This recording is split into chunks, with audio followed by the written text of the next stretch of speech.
Welcome, ladies and gentlemen, to Top MMO Debate, where we take two games, two MMOs, and make them have battle with each other. I am Mithal with TGN, and with me today is another director. Please introduce yourself, sir. Hey guys, welcome to LoudsCast with TGN.TV. I'm really excited to be working with this project here. Basically, the plan is we're going to go through two of the top MMOs at the minute, and we're going to debate all sorts of certain aspects about them. And the MMOs we're going to be covering at the minute is going to be Rift versus World of Warcraft. And the topics that we plan to cover throughout this series, we're going to start with episode 1 here. We're going to go through character creation and customization and character leveling. The second episode will then be PvE dungeons and raiding. We'll then move on to PvP battlegrounds and world PvP, professions and crafting, background and lore, and graphics and UI. So we're going to have a lot of discussion, a lot of debate about these two games in terms of that. Sounds absolutely awesome.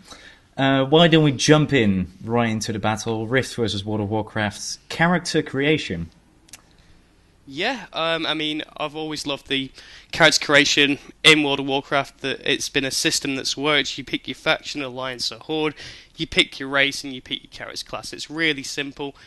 There's information there on what to do. There's a bit of customization that you can do as well. From a Rift perspective, I'm not entirely sure. So if you want to go ahead on that. Yes. To elaborate on that one, it is mostly like World of Warcraft, possibly a bit more detailed.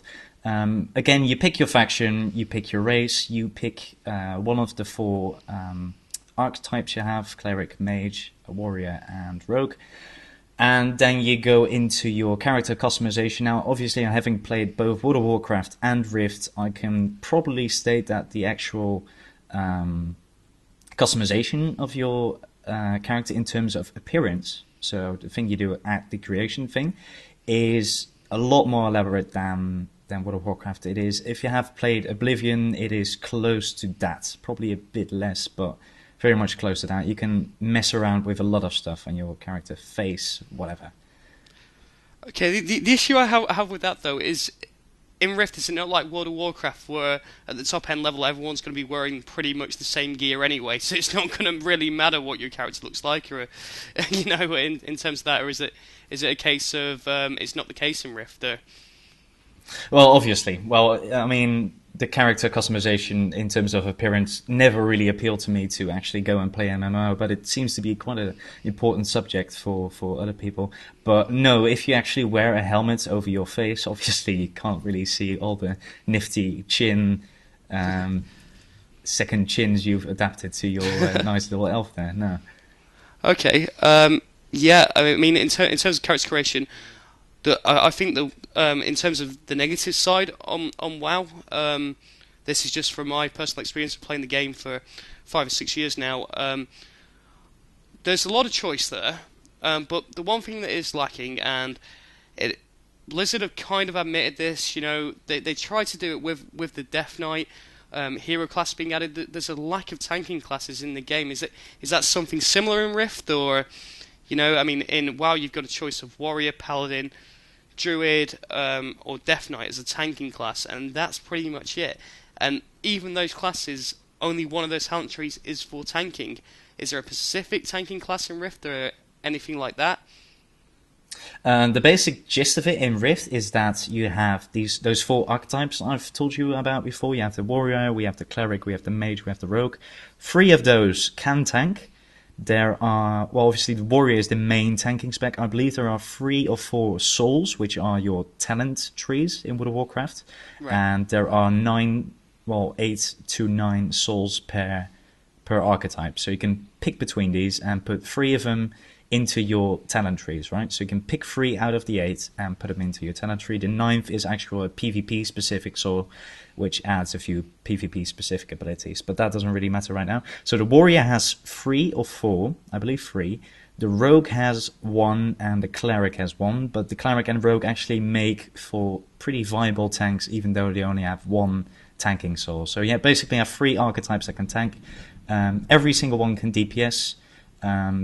And every single one except for the warrior can heal. Okay, that's interesting because again, I was going to say perhaps one of the issues that World of Warcraft has, even though it's not something I notice as much because I do actually play a tank, is the lack of sort of healing options in World of Warcraft. There is the sort of choice there, but it seems that Rift does have a bit more sort of choice in terms of healing. But would I be right in saying it has less choice in terms of tanking? Well, basically, if you pick everything except a mage, you have the choice to tank. And Wow. if you Okay. pick everything except a warrior, you have the choice to heal, and you always have the choice to DPS. So, in that regard, it is, well, what you want later in the game is definitely more viable. You don't have to pick your archetype judging on whether it can tank or heal or DPS. So, for new Okay. players, it is possibly a bit more acceptable to actually jump into it. Yeah, definitely. That sounds like I know that Rift is sort of the new big contender here for WoW, and that has definitely been seen, and that looks like to be something that they picked up on in World of Warcraft and gone, well, maybe we should have more options for tanking and healing, and they've taken that sort of route there. Do you get racial abilities in Rift like you get in World of Warcraft? To some lesser extent, I believe back when I played base that they actually had these massive buffs for different races. So race 1 would get like plus 15 agility, race 2 would get plus 15 strength. They have neglected that. The only thing you have race specifically is now the one can run about 50% faster for 5 seconds, the other one can fall a bit further, and the third one can, I believe, make a jump, which is 3 yards away or something. It doesn't really make them that much different. The racials in World of Warcraft are definitely more elaborate than those in Rift. Yeah, I go as far to say that they're better, and that's something that has been there since vanilla, which they've kept and even say improved on in certain aspects with character racials. So it's getting to the point now where certain character builds require you to be a certain race. For example, humans get the free PvP trinket, for example, because they have that ability, which is essentially the same as the PvP trinket. You got orcs with Blood Fury, which is just awesome for a DPS increase. And it does get to the point where if you're going to be a serious competitive player in WoW, you've really got to consider what race you're going to play with your character.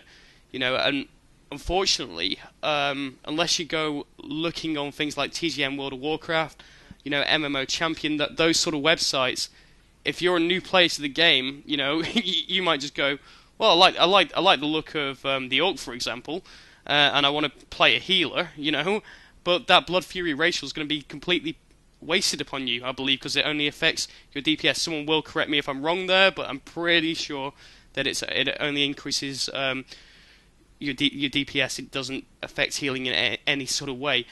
So perhaps that is something that Blizzard should incorporate into the game. But yes, I do think in terms of racials, perhaps World of Warcraft is stronger than Rift. So I think we're at 1-1 at the minute, really, because you've got more options for tanking and healing in Rift. Whereas WoW, you've got sort of better racials. I think that's pretty much everything we can cover on character creation and customization, unless there's anything you'd like to add. Nope, that will be all. That should be enough. Cool. Okay, so we're going to move on now to character leveling within the games itself. Your sort of progression that you do in Rift and World of Warcraft. How does that sort of work in Rift then? I know a lot on how it works in WoW. Is it similar or? Well, the leveling bit. Yeah. Okay, so basically it is very much like in World of Warcraft, and possibly mostly respected to. If you remember I'm not sure if you played through Deep Down Vanilla. I did, yeah. Okay, so it's basically that. So it's the basic gist of grindy, kill X amount of mobs, collect X amount of items, do these quests. In terms of questing, they haven't really elaborated on the world as much as, say, Cataclysm did. So Yeah. it's basically quests, some instances, killing mobs obviously gets you some exploration, gives you XP, and that's how you level up. Okay. I mean, obviously, World of Warcraft is going to have a lot more sort of lore and background than Rift, because obviously the Warcraft games came before World of Warcraft, and there was a lot of backstory and everything sort of surrounding that. And in another episode, we will be covering completely background and lore. But during Cataclysm, they realised that the questing content wasn't as good as it sort of could have been. You know, it really did at times feel like a grind, like go kill 20, 20 of this mob, 20 of that mob, you know, getting a drop, like, with a 5% drop chance, and it's not fun. You know, no one enjoys those sort of quests, so during Cataclysm that they completely reforged Azeroth, and it was a big thing in all the marketing and press releases that, you know, Azeroth Reforged, we've added loads of new quests, you know, and we brought all the quests sort of up to speed. We've got rid of all those dull, boring grind quests, you know, and that sort of thing. And I actually started leveling a Goblin Rogue when Cataclysm came out to see the sort of changes that have been put into the game. And I've got to say that they made the whole leveling experience a lot more enjoyable. Would I enjoy it the second or third time through? Perhaps not, because it would feel kind of the same unless I went to the different zones and that sort of thing. So, in terms of sort of what I like to term as sort of fun quests, which are like, you know, chain quests, you know, you're going up, you feel like you're affecting the world, like World of Warcraft, for example, uses phasing techniques to make you feel like you're achieving something. Does Rift do anything like that? They haven't gone into phasing yet. Now, what the major gist is of Rift, obviously, is what the name of the game is Rift. The thing that makes Rift leveling fun is that if you're in your little quest area and suddenly out of nowhere there pops this huge elemental rift above your head with all sorts of mobs popping out and people swarming to you, getting into a public group, a la Warhammer Online public quest, that is basically what gets the fun in the leveling in Rift. Oh, that sounds quite interesting. I mean, I know that perhaps it even goes far to say maybe Blizzard heard of this, because before Cataclysm came out, they had the elemental attacks on the cities, which when you defeated the elementals, you unlocked certain dungeon bosses to go and do once you defeated them in the major cities. So that does sound quite similar, and it was something that they tried, but not a lot of people liked, because it was the fact of, well, I'm in Orgrimmar or wherever, and you know, and I'm at the auction house, and all of a sudden I'm being attacked by all these elementals. What's going on, sort of thing, you know. But it might be something that they may do again in the future. I mean, it does sound to me like it does work really well in Rift, and that does sound quite interesting. So, say for example in Rift, I'm questing along, one of these rifts would open, all these monsters would come out, and then we'd have to fight them off. Am I right in thinking that? Yeah, basically you have these 3 stages of rifting, as you would call it, while leveling. Stage 1 would be a normal rift, so like you said, you're questing in an area, and suddenly you look on your map and you see a rift nearby. So you go there, because rifting is mostly nice experience. It doesn't really give you all right loot for the rest of the zone, so there's no reason not to go there. You go in there, there's probably one person already there, or a few persons, or you're alone. You can fight off the rifts. The rifts actually skill up the more people there are. So if you're fighting it with 10, then obviously it's a bit more difficult. So that's stage 1. Stage 2 is much more interesting, because what happens then is that the entire zone gets invaded by a plane. So, for example, water rifts start appearing. So the entire zone is covered in about 30 water rifts. All these invasions running around, major big bosses running around. The only problem I have with these bosses is that they're basically big beasts with about 1 ability and a lot of health, which is a shame. But well, you can't really program that many bosses, I suppose. Yeah, I mean, I love the way that Azeroth's been reforged. That, you know, graphics have been updated, everything like that. But the disappointing thing for me, though, was the fact that you're doing your quest level 1 to 58 in Azeroth, you know, and it's all looking good and great and that sort of thing.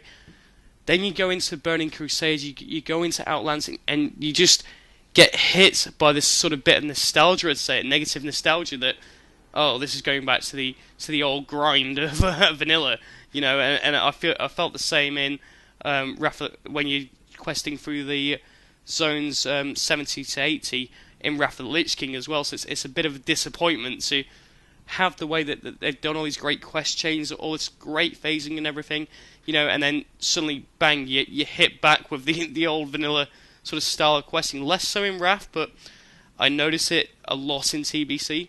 For example, I was leveling a paladin up, and and I was really enjoying the quest in Azeroth and that sort of thing. And then I got to Outland and I'm like, oh, I can't be bothered to level now.